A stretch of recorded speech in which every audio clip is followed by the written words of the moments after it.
Hi there, and welcome to Answers Questioned. In the first video, where we explored DPDR, we ended with a question. What is DPDR? Are depersonalization and derealization a disorder?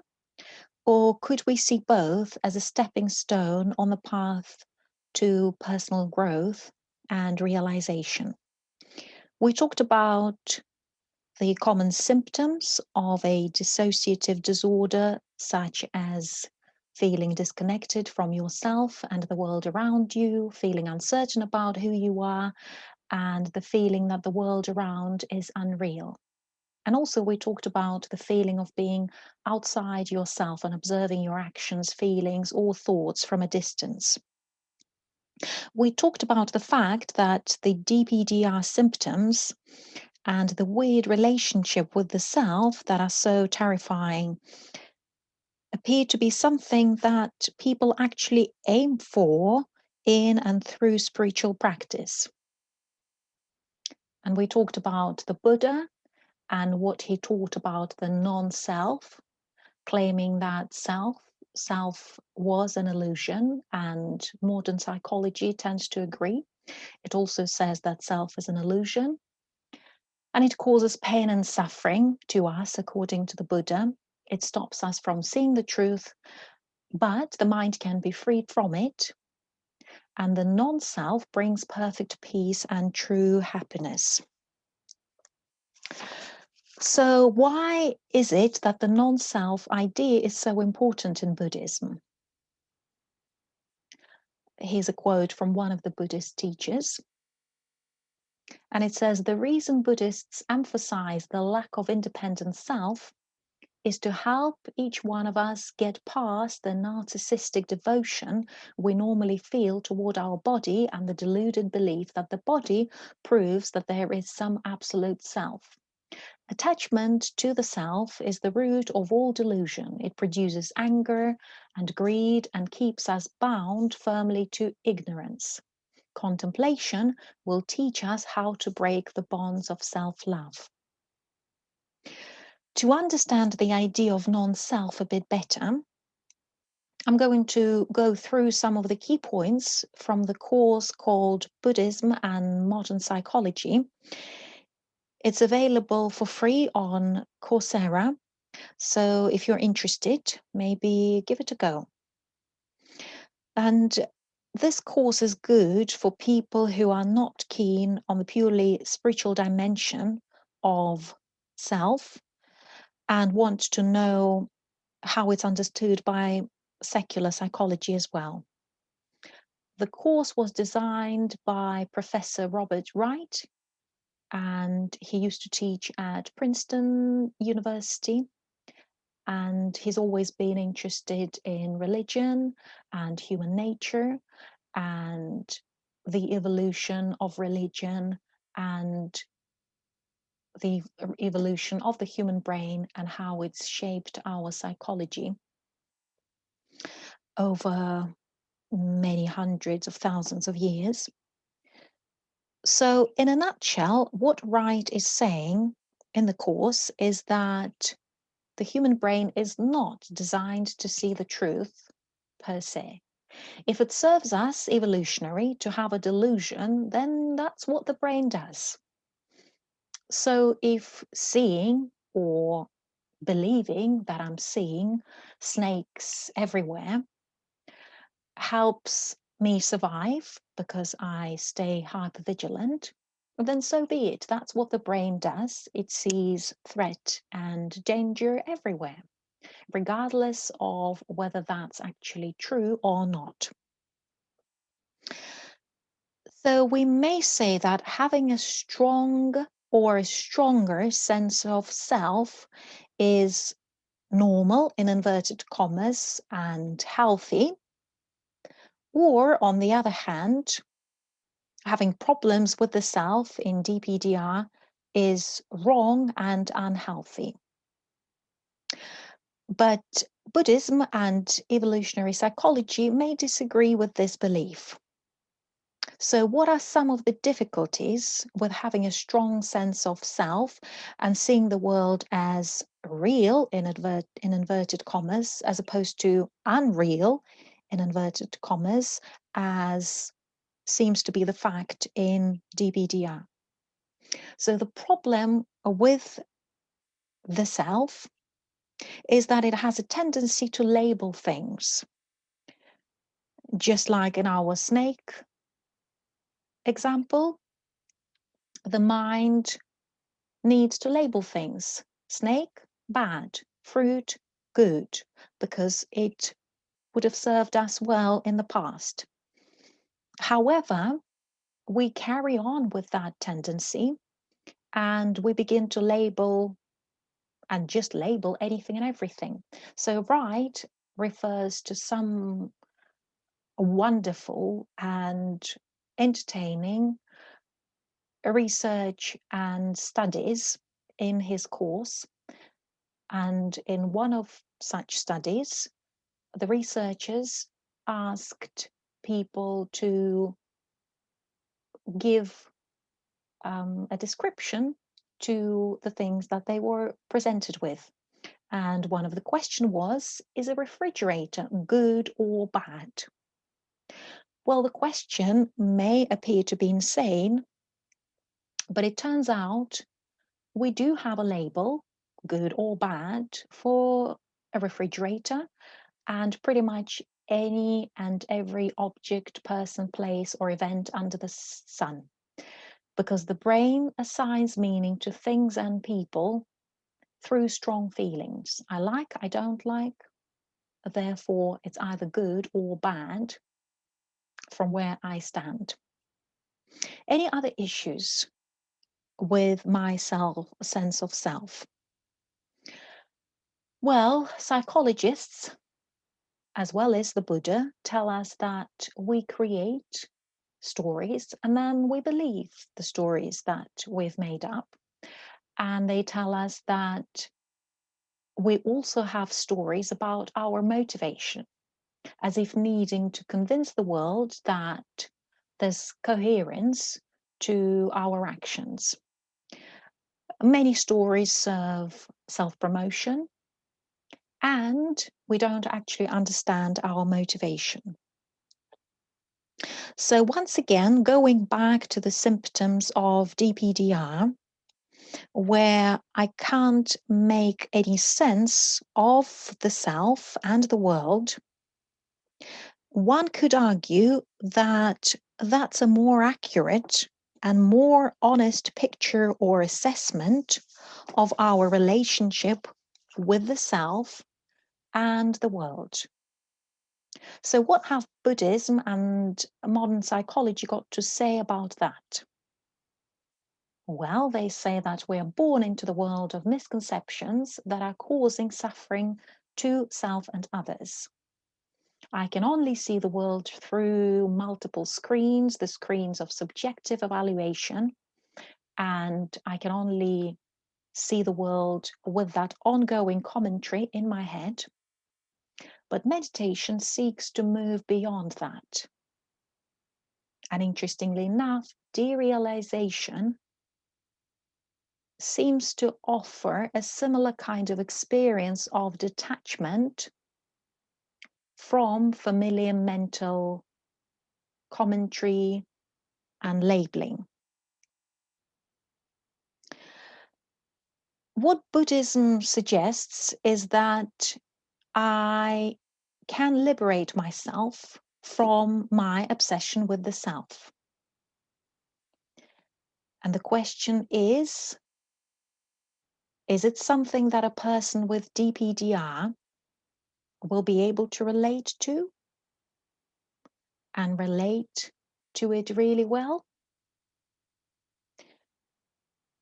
A person with DPDR, can they relate to these three statements that can be chosen by a person of faith or of a spiritual practice?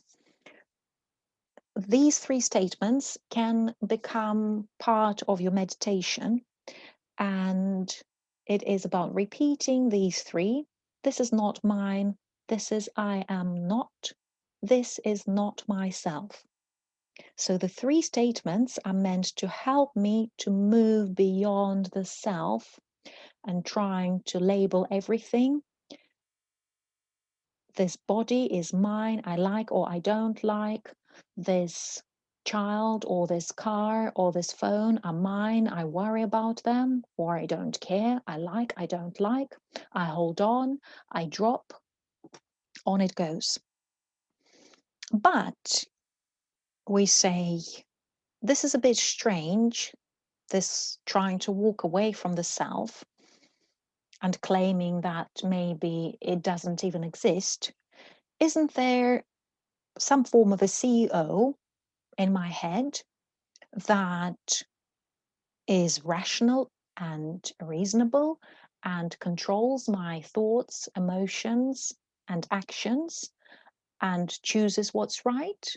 Isn't there something or someone that persists over time and therefore can be called me or the self, myself?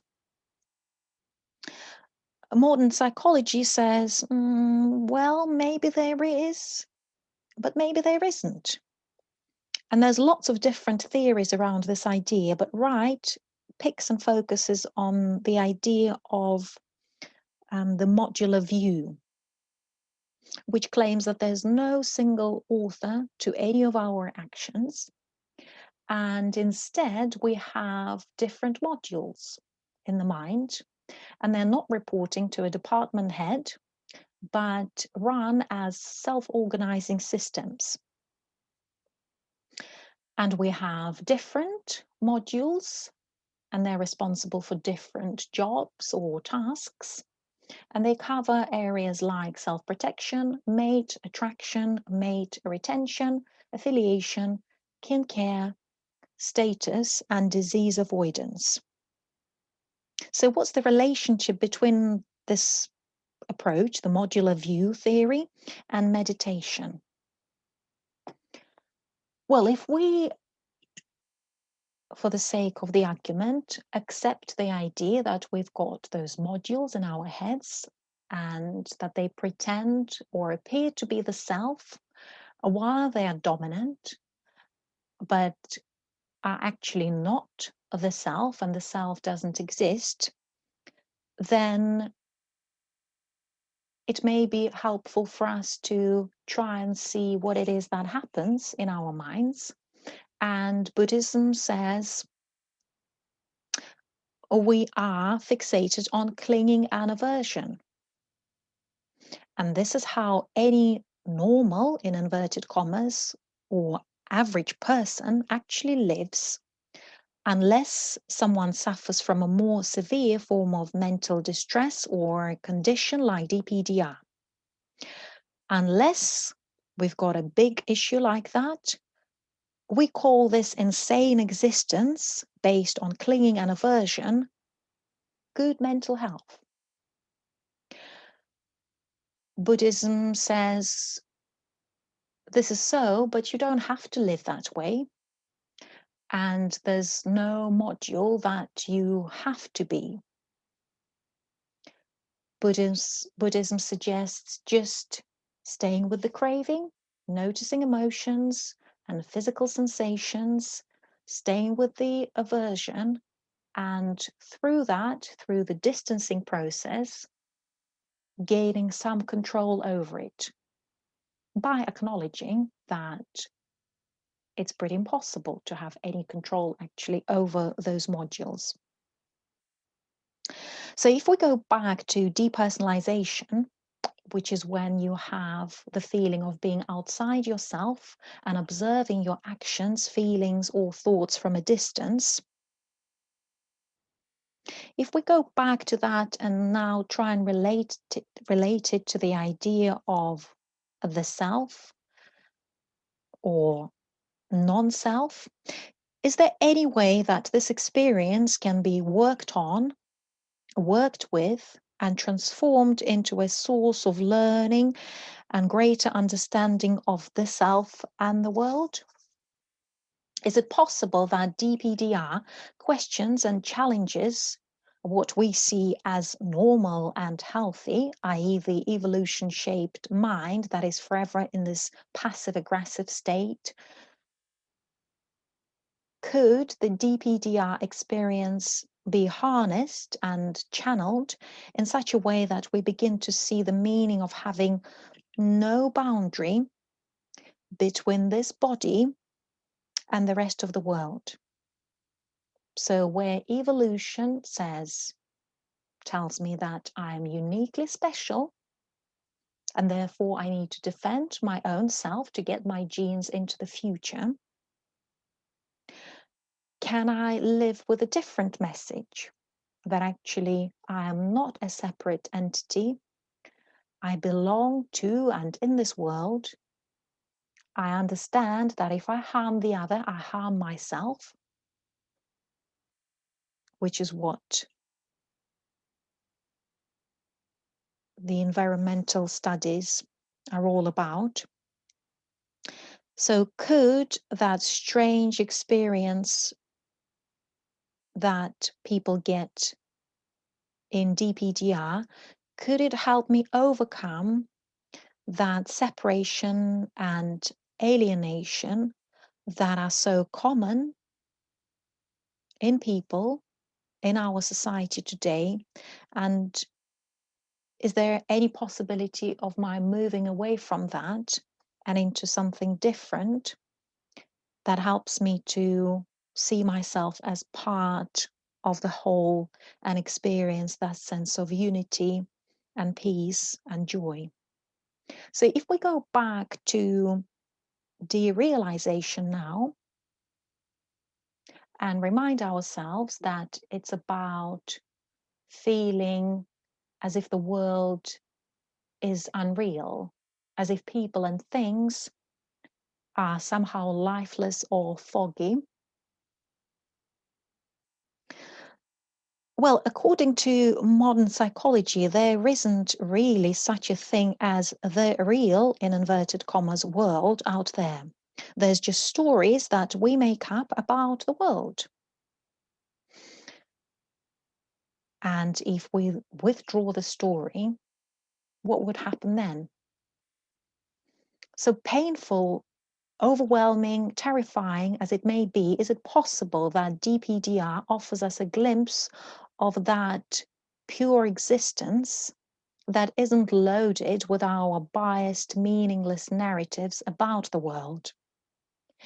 Is it possible that with guidance, discipline, commitment, creativity, and the right kind of support, DPDR would open the door to our feeling complete, satisfied, full of space, full of peace, and just accepting the world and myself the way we are without needing to add anything or take anything away? So again, we're going to end with a question, with this question, and hopefully we'll be able to do more videos on topics such as neurodiversity, the philosophy of existence, body and mind integration, post-traumatic growth, purpose and meaning, and anything else that you might be interested in. But for now, thank you for listening and hope to see you again sometime soon. Bye.